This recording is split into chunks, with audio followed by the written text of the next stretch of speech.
Sex slave क्या होता है आइए जानते हैं दोस्तों। सेक्स स्लेव ये होता है कि इस्लामिक जमाने, जाहिलियत जमाने ये बोल सकते हैं हम, 1400 साल पहले ये लोग जंग करते थे छुप छुप के और रात में भी अटैक करते थे। और हुनैन की जंग देखे तो वो रात में ही अटैक करके उनके औरतों को और उनके बच्चों को ये छीन लिया था और अपने हिसाब से उनको बेच दिया था, अपने अपनी रेट लगा के, और उनके साथ में सेक्स भी करते थे और अपने गुलाम लौंडिया बना के रखते थे ताकि जब चाहे इनके साथ में अपने हिसाब से सेक्स कर ले। तो दोस्तों ये था इस इस्लाम का जाहिलियत ज़माना। और क्या आज भी ये हलाल है? तो कुरान के हिसाब से तो आज भी हलाल है, हदीसों में देखा जाए तो आज भी हलाल है। और कुरान की अन-निसा की हदीस में भी देखें हम तो वहाँ पे भी ये हलाल है। दासिया यानी गुलाम लौंडिया हलाल है। 7वीं सेंचुरी 1400 साल पहले से ये सब होता आया है और इस्लामिक जिहादियों के लिए ये सुन्नत है। 7,000 यजीदी महिलाओं का अपहरण किया गया, उन्हें गुलाम बनाया गया, बेचा गया, बलात्कार किया गया।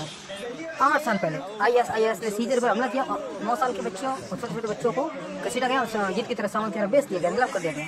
2600 महिला का अभी भी लापता है, ठीक है ना। और ना इनका कोई विरोध हुआ, ना कोई विरोध प्रदर्शन, ना कोई वैश्विक आक्रोश, कुछ भी नहीं हुआ, ठीक है। आज ना लगे सड़कों पे ये जिहादी लोग फिलिस्तीन के नारे लगाते हैं, आज़ाद करो फिलिस्तीन को, आज़ाद करो, गाजा को आज़ाद करो यार। लेकिन शर्म आनी चाहिए इन लोगों को, आतंकवादी को महिमा मंडल करते हैं, ठीक है। सब लोगों को सतों पर फेंक देते हैं और बच्चों की डाल की तरह इस्तेमाल करते हैं ये लोग। और जब यजीदी महिलाओं पर असली नरसंहार हुआ तो उनकी आवाज़ कहाँ थी? ये लोग कुछ बोल नहीं रहे थे।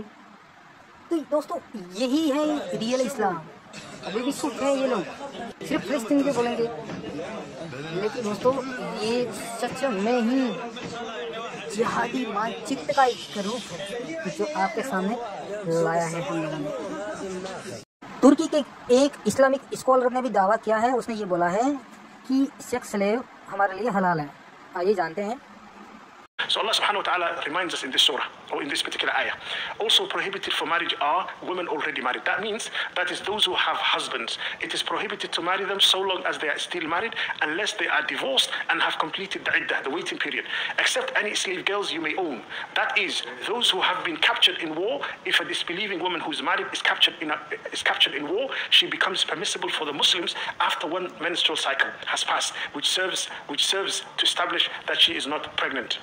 And then Allah subhanahu wa ta'ala continued, and Allah said, this is Allah's ordinance, or an ordinance binding upon you. That is, you must adhere to following its guidance, because in it is healing and light and the explanation of what is permitted and what is prohibited.